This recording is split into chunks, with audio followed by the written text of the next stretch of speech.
And you are? My name is Jeanne Williamson. And your current title is? Owner of a business, Chief Creative Officer and Founder of Evermine. And you were a welfare mother? Yeah, I was a divorced mother of 2 small children with no income and no skills and no money. And I had to figure out a way to make it work. And what was the nature of your welfare? What do you mean? I believe you were on WIC? I was on WIC and I was on food stamps. Okay.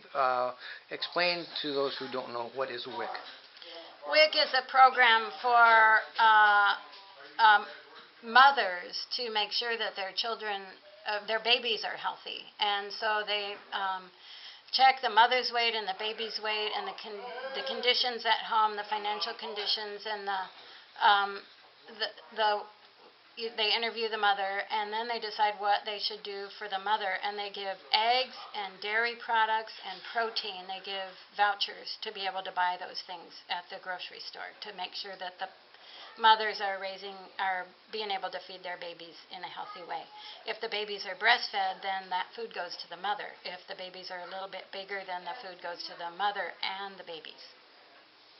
That was a wonderful program. It was totally focused on making sure babies are healthy. Explain your transition from welfare mother to entrepreneur.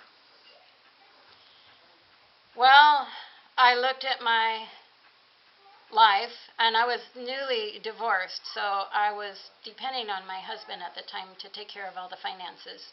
And then I didn't have a husband. And that was really my decision, and that's a long story, which we can talk about later. But suddenly I was in a position where I had to pay all the bills, and I had to come up with food for my girls, and I decided to go back to school. And after about a year of that, I realized that I was not going to be able to do that without working.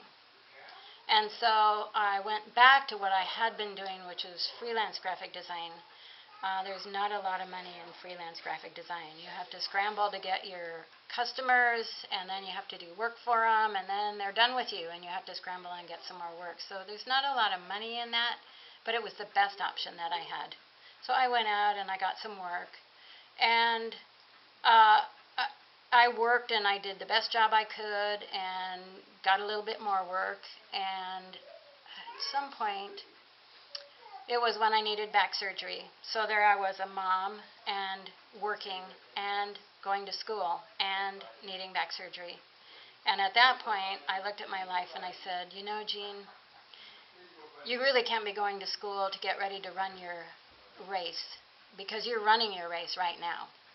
So you just got to make the most of it. And I had, a career that didn't look very promising as a graphic designer, but it was all I had. So I decided to drop out of school and just put everything I had into graphic design. And that's when it was just a really long and rough road the whole way, looking for clients. But I gradually got more clients, and they became steady clients, and they were good clients. I had colleges who would call me regularly and give me big projects, and that was very nice.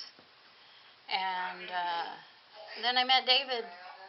And by that time, I had been 4 years of being a single mom. I can tell you how much I made every year.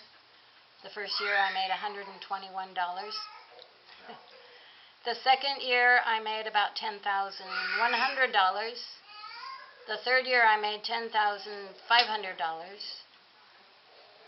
The fourth year, I made about $14,000. And then at the end, I had a fifth year, too, and that was about just a little bit more, about $16,000. And how many people do you employ now? We have a staff of 26 people, and this is my business that I started in 2000, and we leveraged my graphic design company, which I had 2 full-time people at the time, and I leveraged all the work that I had from that company into creating this new business.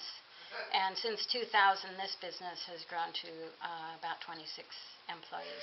Any final words? Well, one thing Yeah, it doesn't matter how slow you go as long as you do not stop. In other words, keep working, keep going forward, keep trying, and don't give up.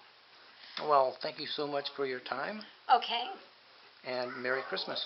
Merry Christmas to you, and thank you for the interview, Roger.